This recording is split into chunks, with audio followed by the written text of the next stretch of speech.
Hello there folks, welcome back to The Chap Reviews. My name is Ash and I am your host on this journey through movie reviews that I think you will enjoy from the viewpoint of a middle-aged British man. Always remember that's my perspective.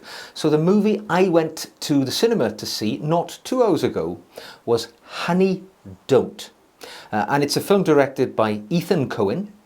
And I have to say, I went to the movie with absolutely no knowledge of what it was about at all. It was a cold, wet, early autumn Tuesday here in the UK, and I was conscious I hadn't been to see a movie for about a week, so I trotted along, and this just happened to be on whilst I was looking for some entertainment. And boy, what an unusual movie this truly is. So if I'm trying to categorize this, I would say this is a neo-noir, dark comedy, crime, lesbian thriller.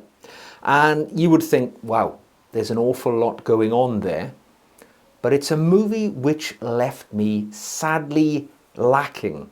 At the end of its relatively short, I think it's 89 minutes in duration. So it's not a huge long movie, but it's certainly a movie which I'm still struggling to get my head around now, 2 hours after leaving the cinema. Now, it's filmed in a style which I would describe is deliberately B-movie oriented. They're trying to film it in that sort of grainy, B-movie style, basically. I think that's what they're trying to go for anyway. So the actors who appear in this are a good bunch, to be honest. You've got Margaret Qualley, who is an actress I've never encountered before, but actually she was pretty good in this one.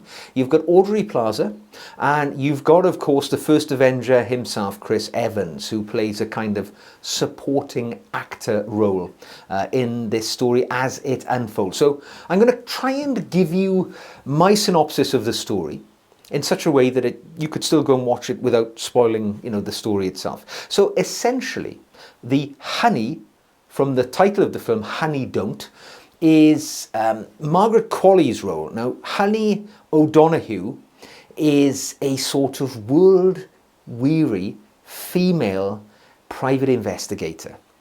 Cut from the old vein of private investigators, sort of grubby, grainy, the world is a tough old place, albeit she's only 30 years of age.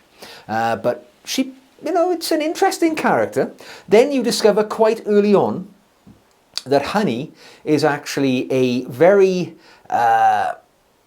she is a lesbian whose sexual appetites are very clearly played out within this movie. We have a lot of graphic sexuality, considering it is a 15 age category. I'll say that. There's a lot going on in this movie. And Honey, essentially the story is built around the fact that a client comes to her, but before she gets to meet the client, she's found dead in an apparent car accident. She has her doubts that there is an accident at all. She believes it may be a homicide. And then it's all about her, unwrapping this story, how this person came to be there, how she died, why she died, and so on and so forth. We get little sort of trickles of other parts of stories as well. We get her niece who's having some trouble. We meet her sister. Of course, in the storyline, we play out some of the stories with some of her sexual partners, and we see a lot of these actors in that process, I have to say that. Within the story, we have Chris Evans's role. Chris Evans, of course, famous for playing Captain America, certainly not playing a clear-cut superhero in this one. He plays a slightly slimy pastor of a cult-type church, and in his role as this charismatic reverend, he gets his parishioners to have sex with him. Again, that's played out on the screen. Let me tell you, I will never see Chris Evans or watch Captain America with the same thoughts in my mind again. Now I have seen the man in this role, that is fair to say that. But yeah, he meets his comeuppance in the end. There's a bit of drug dealing going on within the church. And of course, Honey, our lead character, sort of cuts through all this. One of her sexual partners turns out to be not who she thought they were. And this comes in the culmination of the movie in which, she has to fight for her life in, again, a very almost comedic level of violence displayed throughout the movie. So, I know what you're thinking. Already, there's a lot of interesting traits here. So we've got a lead actress who is, I would also go as far as to say, strikingly attractive. And throughout the movie, she dresses in a sort of 1940s classic elegant style. She's got her hair in a 1940s, 1950s style, bright lipstick.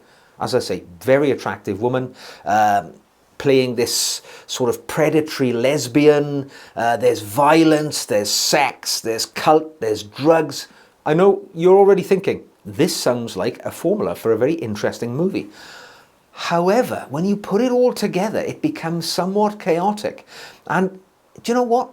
It felt like a bloody plod to get through it, even though it was only 89 minutes in duration. So it's not a great long old movie. It seemed rather tedious. And for me, you know, this heavy leaning on graphic sexuality, the lesbian element to it, you know, there's a lot of same-sex action going on here.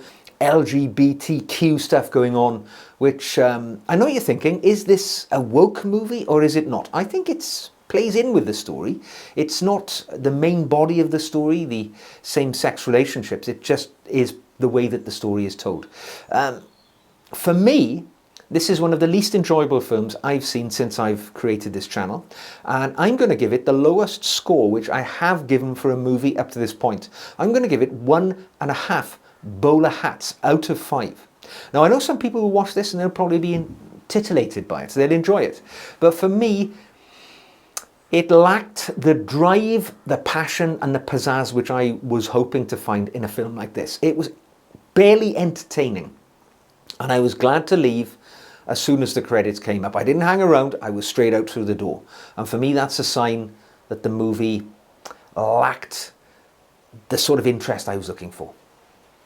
But there we go, that's my observation. 1.5 bowler hats out of 5 for Honey Don't. A movie which could have been great, but for me was sadly lacking at the end. I hope you've enjoyed the review. If you have, don't forget to like it and subscribe for the future reviews.